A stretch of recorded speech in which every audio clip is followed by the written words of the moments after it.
Yo, tchoub, j'espère que vous avez la pêche les gars, que ça roule tranquille. Bon, vidéo demandée par un fidèle Patreon, le mec, qui me dit essentiellement, est-ce qu'il faut être charismatique? Est-ce qu'il faut tchatcher? Est-ce que la tchatch c'est utile avec les nanas? Je te dis direct frère. Les femmes, les gars, comprennent un truc. Les femmes, elles aiment les hommes introvertis, l'équipe. Je veux dire un truc. Si t'es avec une Jezebel dans une relation, ok frère, comprends comment l'attraction elle fonctionne. Essentiellement, ok frère, et retiens ça. Ça c'est vraiment la pierre de touche. C'est vraiment la fondation de comment ça fonctionne. Parce que les femmes elles pensent avec leurs émotions gros. Ok. Et toi tu peux pas te permettre de penser avec tes émotions. Mais regarde. Si t'arrives à étirer, comment te dire, à étirer les émotions d'une nana. Dans le sens que, sur un court laps de temps, elle arrive à se sentir contente avec toi, triste, elle se plaint de toi. Ensuite, elle se sent rassurée avec toi. Ensuite, elle pleure. Ensuite, elle rit. Si tu arrives à étirer toutes ces émotions-là, elle t'aimera pour toujours, gros. La vérité, frère. Ok, les mecs, comprenez que un homme introverti, pourquoi il est attractif? C'est que essentiellement, tu permets à ce que la femme, lorsque tu es dans toutes ces relations en carton, ok, que ça soit elle qui en fait, tu veux être en position de puissance. Et Lee game ça 20 fois, gros. Tout est dedans, frère. Je peux pas faire plus, les gars. Lorsque tu es introverti, la nana, essentiellement, on comprend un truc, frère. C'est elle qui dévoile ses cartes. Et elle se met dans sa féminité. La féminité, c'est quoi?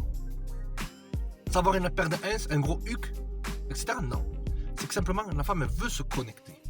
Et lorsque tu la mets dans cette position-là, où c'est que toi, tu poses les questions, c'est-à-dire que tu es en position de leadership.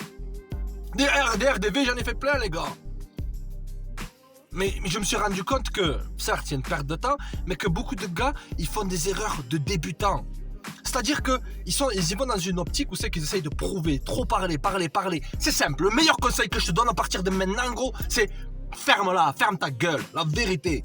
Tu te tais, tu la laisses parler, tu poses les questions, tu seras en position de leadership, et c'est elle qui va essayer de se connecter à toi. Pourquoi les femmes, gros? Pourquoi elles veulent d'un homme distant? On t'a vendu du pipeau, on t'a mis dans ta tête, on essaie de te mettre dans une zone de peur, frère. Faut que tu fasses ci, que tu fasses ça. Moi, je dis, ne fais rien. Fais le minimum. Elles veulent des hommes qui n'en ont rien à carrer. Elles veulent un homme masculin. Et un homme masculin, c'est un mec qui sait s'enfermer, prendre la direction de la chose et prendre des décisions. Beaucoup de mecs me disent que faire en date. Quelle attitude il faut avoir? La clé, frère, c'est quoi? Esprit d'abondance. Ça sonne cliché, ça sonne bateau. L'esprit d'abondance, c'est-à-dire que lorsque tu vas dans ce RD, comprends que tu as de la valeur déjà de 1. Et comprends, ne va pas dans une attitude où c'est que tu cherches à prouver. C'est qui? C'est la reine d'Angleterre? C'est ta maman? Faut que je lui prouve que j'ai de la valeur, faut que je prouve ça. T'as rien à prouver à personne. Juste ta présence, frère. Elle a de la valeur. En vérité. On te dit souvent, elles veulent de l'attention et de la validation. Juste ta présence, le fait que tu sois là, c'est un cadeau que tu lui donnes. Beaucoup de mecs, ils ont peu confiance en eux, donc ils essayent de faker une autre personne. En gros, tu vas, tu te dis, qu'est-ce que elle peut faire? C'est simple. Tu veux que je résume encore toutes les relations, comment avoir le bon état d'esprit? Au lieu de te dire, qu'est-ce qu'il faut que je fasse pour qu'elle soit intéressée par moi? Dis-toi, qu'est-ce que elle pourrait faire pour que je sois intéressé par elle? Je répète, frère, au lieu de te dire, qu'est-ce qu'il faut que je fasse pour que je sois intéressant, dis-toi, qu'est-ce qu'elle peut faire pour que moi je sois intéressé par elle? T'as de la valeur. Et c'est que les émotions. Une autre question que j'ai reçue d'un Patreon qui était dans des relations bidons. N'importe quelle personne qui est tombée dans ces relations bidons, et j'ai connu des gens personnellement, ils ont perdu gros à cause de toutes ces histoires-là. T'as pas à te plaindre. Tu prends la responsabilité d'avoir entretenu des gens qui devaient être simplement là, s'il faut, pour du bon temps et pas pour longtemps. Je répète encore une fois, s'il faut, ils étaient là pour du bon temps et pas pour longtemps. Mais toi, prends la responsabilité d'avoir pris au sérieux et avoir donné avoir investi dans un investissement à perte, les gars. Beaucoup de gars, ils perdent dans leurs investissements. Et nous, les hommes, on n'aime pas perdre dans nos investissements. Comment elle peut faire pour te manipuler? Simplement en utilisant ton temps. Parce que pour nous, les hommes, le temps, c'est l'argent. Les nanas, elles en ont du temps. Si elle ne te répond pas, c'est qu'elle n'a pas de temps pour toi. C'est qu'elle n'est pas intéressée. Mais donne ton investissement à des personnes qui en valent le coup. J'étais love, j'étais amoureux, j'étais si. Quoi? Elle sortait d'une relation toxique. T'as été son tampon émotionnel, ouais. C'était des bons moments. Ferme-la. Tais-toi et tes bons moments. Tais-toi. Fais l'introspection. Pourquoi tu laisses un homme il doit jamais aimer avec son cœur, il doit aimer avec sa tête. Tu dois toujours avoir cette possibilité, gros, de pas avoir d'ego. L'ego, il peut t'amener 6 pieds sous terre. Ouais, si t'as un ego, brise ton ego. Ne laisse pas les autres le briser. Je répète, gros, brise-le toi-même, ton ego. Que n'importe quelle shitesse, que n'importe quelle personne qui essaie de te faire réagir, ça te fasse rien. T'as l'habilité de claquer la porte gentiment et de partir sans te retourner. Si tu veux laisser la porte, oui, gros. À l'époque, c'était la crapulerie, c'est-à-dire, ouais, ok, tu retournes une stratégie.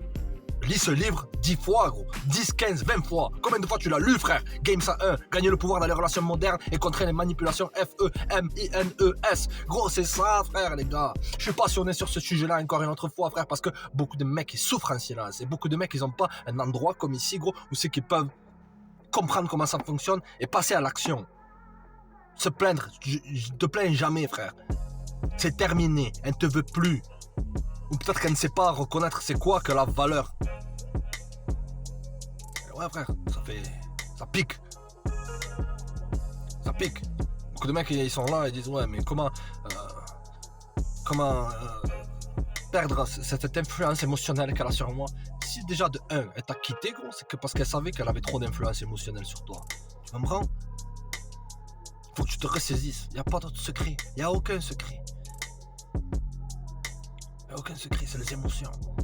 Si elle est partie, c'est qu'elle savait que tu étais dans tes émotions à fond. Une femme, elle veut d'un homme qui tient à elle, mais qui n'est pas obsédé par elle, qui n'est pas dans une zone de haine. Et le mec, il me dit quoi? Il me dit, ouais, j'ai de la haine pour cette nana. Bolosserie internationale. Être inférieur. Ultra méga homme vagin. Ça arrive. Oui. T'as pas besoin d'avoir de haine. Regardez les réseaux sociaux de la nana. Jamais, gros. Jamais. C'est... Beaucoup de mecs qui réagissent comme une nana.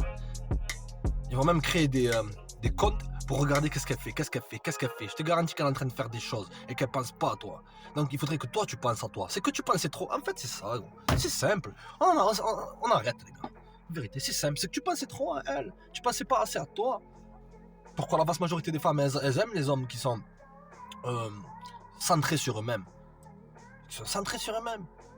Qui n'ont pas peur de lui dire non. Qui n'ont pas peur de partir. Tu peux avoir 0 option. Tu peux avoir 0 nana qui attendent. C'est pas un problème. Non, c'est pas un problème. Pourquoi? Parce que t'as ta vie en ordre. Tu penses qu'une autre personne va te rendre heureux? Non, gros, non, elle te rendra jamais heureux. On va y arriver, les gars. On va y arriver, oui, elle te rendra jamais heureux. Rends-toi d'abord, toi heureux. Fonce vers l'avant. Fonce. Combien de temps ça prendra? J'en sais rien, gros. C'est comme si tu te casses un bras. Ça prendra le temps qu'il faut. Mais lorsque tu te casses un bras, comprends que lorsque ces os ils se refont et deviennent encore plus solides, et ben toi tu vas devenir encore plus solide. C'est comme perdre un proche, frère, mais c'est comme ça, c'est la vie. Tu peux pas rester bloqué dans le passé. Je vais pas te répéter cette phrase que je dis à longueur de journée, quoi. Il n'y a pas d'avenir dans ton passé. Donc pour en revenir, les gars, première question, comprenez que le cadre masculin il est très simple, juste tais-toi. Et la meilleure phrase que tu puisses dire à une nana, c'est dans un date, c'est ça, c'est ouais, juste le ok, tu dis ça, pas besoin d'essayer de tchatcher. Si tu parles trop, tu vas la mettre off. Parce que de 1, comprends une chose. Ah les gars, on va balancer un peu de game. Dans toutes ces relations démoniaques modernes, ok frère. Si tu parles trop, tu tues le mystère. Ce qui maintient l'intérêt d'une nana, son deuxième organe, SEXE2LE, pour parler YouTube friendly, dit ça lui. Ouais, ok, c'est quoi? C'est son imagination. Si tu tiens la tête, tu tiens le corps. C'est ça qui te dit. Pose des questions. Et n'oublie pas, tu poses des questions, c'est simple que ça. Là, elle va se dire, ce mec-là, il sort du lot. J'ai une armée de bolos qui essayent de me draguer. Tu ne flirtes jamais avec une nana. Tu vas avoir du charme, tu vas avoir un certain sens de l'humour. Mais tu flirtes pas. Lorsque tu flirtes, t'as l'air d'un clown. Oui, beaucoup de mecs, ils essaient d'être des clowns, des pitres. T'essaies d'être un clown, t'essaies d'impressionner. Ouais, mets ton nez de clown, ouais, je vais la faire danser, je vais la faire rire. Tu vas faire quoi? Tu vas t'habiller comme un chippendale, te mettre devant elle, sur la table de ton date, et dire, ah vas-y, aime-moi, je sais pas quoi, and to be free, I want to be a bolos. Un bolos? Non, gros, t'es pas un bolos, tu gardes ton cadre masculin. Comment faire pour avoir un cadre masculin? C'est simple, t'es détaché. Tu sais ce que tu veux et t'es détaché. Là, tu vas mettre on. Après, attention. Il y a deux types de nanas, les gars. La nana féminine qui veut un mec avec un cadre masculin. Et t'as la nana qui est masculine. C'est-à-dire une nana qui est masculine, elle veut d'un mec qui fait que tchatcher, blablabla, qui la fait rire, qui fait le clown. Oh, il est excitant, lui. Il a péné mes 2-3 copines, blablabla. Non, tu veux pas de ça, gros. Essentiellement, t'es un homme normal, masculin, si tu veux. Oublie cette histoire de mal alpha du dimanche, d'accord, gros. Tu veux ta médaille? Tiens, mal alpha. Tiens, c'est bien. T'as ta médaille en chocolat? Non. Moi, je veux que tu deviennes toi-même. Être charismatique, ça l'est en soi-même. Donc, cherche au fond de toi qui tu es. Tu es unique. Et c'est ça le charisme. C'est avoir une chose, une composante interne, okay, que d'autres personnes n'ont pas. Là est le charisme. Et comment tu veux être charismatique, c'est essayer d'imiter une personne ou faker quelqu'un que tu n'es pas. Non, tu restes qui tu es. Et si au fond de toi, tu es un bolos, gros, ce qui peut arriver, tu règles le problème à la racine. Tu règles ce problème-là à la racine. T'es trop pris dans tes émotions. T'es trop assoiffé de la schneck. T'as pas vraiment de grands objectifs. Ne pense pas que c'est d'autres choses qui vont te rendre heureux. Pense pas que c'est ces rapports. Les gars, le SEXE à notre époque, il est surévalué. La vérité, les gars. C'est pas le Saint Graal. Beaucoup de mecs qui sont... Allez, là, à l'époque, c'était le veau d'or. Maintenant, c'est la schneck en or. Oh, c'est qu'un trou. Un trou, ça rend pas riche. Un trou, je sais pas, ça saigne, ça pipi. Oh, c'est pas le Saint Graal. En toutes ces relations du diable, en vérité. Donc les gars, restez connectés, abonnez-vous, partagez, likez.